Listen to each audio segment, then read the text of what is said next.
জামাল বাজি খবর দেন আব্বা খাবার কোথা থেকে দিব? আসার কথা 100 জন, আইছে 150 জন। এটা নিয়ে আবার উনি বারবারই করতেছে। বড় ভাই তো ঠিক কথাই কইছে। খাবার কি আসমান তাইবো আব্বা? কি গুলো দেখছেন আপনার লোকজন কি কয় খাবার নাকি আসমান থেকে আসবো? আমি একজন সরকারি চাকরিজীবী, তার এত বড় অপমান এটা আপনার সামনে থেকে আপনি মুরব্বী কি করে? তুমি চুপ করে থাকো, কথা কইতে দাও। আরে আরে কি হইছে জামাল বাজি? কি হয়েছে আপনি জানেন না? মেয়ে বিয়ে দিতেছেন আর আপনার জানা উচিত না কোন জায়গা কি ঘটতেছে কি না ঘটতেছে? হ্যাঁ, 2 ঘন্টা ধরে শশার সালাদ দিয়ে সাদা ভাত দিয়ে বসা রাখছে আর আপনি গন্ধবাবু উঠে আস লাগা। তুমি চুপ করো জামাল বাজি, তুমি কে বসো, আমি দেখতেছি। আমি খাওয়ানোর ব্যবস্থা করতে। আমি আবার এই জায়গায় বসবো? হ্যাঁ, ওইখানে বসে গিয়ে মানে তাও দেবো? কতক্ষণ ধরে বসে থাকে? খাওয়ান দিতে পারেন না, তো মেয়ের বিয়ে দিতে গেছেন কেন আপনি? জামাল বাজি, আমি দেখতেছি। দাঁড়া ওই সাজু রাজু, ওই কি হইছে আব্বা? এই জামাল বাজি খবর দেন আব্বা খাবার কোথা থেকে দিব? আসার কথা 100 জন, আইছে 150 জন। এটা নিয়ে আবার উনি বারবারই করতেছে। বড় ভাই তো ঠিক কথাই কইছে। খাবার কি আসমান তাইবো আব্বা? কি গুলো দেখছেন আপনার লোকজন কি কয় খাবার নাকি আসমান থেকে আসবো? আমি একজন সরকারি চাকরিজীবী, তার এত বড় অপমান এটা আপনার সামনে থেকে আপনি মুরব্বী কি করে? তুমি চুপ করে থাকো, কথা কইতে দাও। হ্যাঁ, এই বিয়ে তো হইতে পারে না, আপনার জানা উচিত। এই জামাই বাবাজি চুপ করো। তুমি কিন্তু বেদবের মতো কথা বলতেছো। তুমি একটা বেদব। আপনি এত বড় কথা বললেন আমার? আমি একটা সরকারি চাকরিজীবী, আমার শ্বশুর কোনোদিন আমার সাথে তুই তো করে করার সাহস পায়নি। আপনি করে কথা কয়, আপনি মুরব্বী। তুমি চুপ করো। এই মুরব্বী সব মুরব্বী হতে পারে, কিন্তু আসলে সেটা বেদব, চরম বেদব সে। এই বাড়িতে আমার শালা বিয়ে দিতে পারি না। আব্বা আব্বা এদিকে আসেন, আসেন এদিক। সে আমার বেদব কয় কোন সাথে? আপনার জামাইয়ের বেদব কয় এই বিয়ে হইব না। এই বিয়ে আয় রান্দু, আয় রানা এদিকে আয়। আয় চুপ কর তুমি। কি হইছে? আপনার জামাই তো বেয়াদবি। সে তো শুধু বেয়াদব না, তার আচার আচরণ দেখছেন, সে হইতেছে গিয়া মহা বেয়াদব।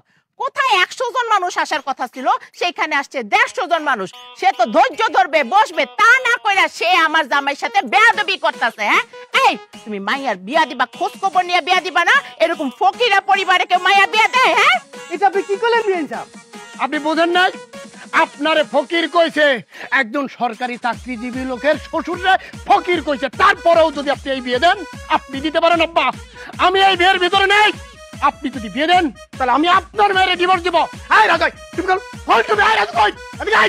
এই বিয়ে হবে না, সরকারি দট। চলো, এই বিয়ে হবে না। হ্যাঁ হবে না, এই বিয়ে হবে না মানে? আপনি আমার বোনের বিয়া ভাঙা দিয়া চলে যাবেন? জান তো দেখি গেটের বাইরে ঠেক ভাঙা রেখে দেব। আরে এত বড় সাহস, আমি সরকারি চাকরি করি। কি মনে করছেন? মতিন মিয়া, এই যে মেয়ের বিয়া দিতেছ, ছেলের খোঁজ খবর নিছিলা? তাদের বংশ পরিচয় জানছিলা? তাহলে কিসের ভিত্তিতে তুমি এই বিয়ার সিদ্ধান্ত নিলা? আরে খবর তো সবই নিচ্ছি, সবই জানছি। ছেলে কেমন, বংশ কেমন, পরিবার কেমন, কিন্তু সামান্য খাবার নিয়ে যে এরকম কাণ্ড ঘটাবে সেটা তো আমি বুঝি নাই। তাহলে কি কইরা গ্রামে আইসা ঝগড়া করা সাহস করলো তারা? এই গ্রামের তো একটা মান সম্মান আছে। যতক্ষণ না পর্যন্ত ছেলে পক্ষ মেয়ে পক্ষের কাছে মাপ চাইব, ততক্ষণ পর্যন্ত এই বিয়া হইব না। আর বর পক্ষের কেউ গ্রাম ছেড়ে যাইতে পারবো না। মুরব্বী সাবধানে কথা কেন। মুরব্বী মানুষ মুরব্বীর মতো থাকবেন।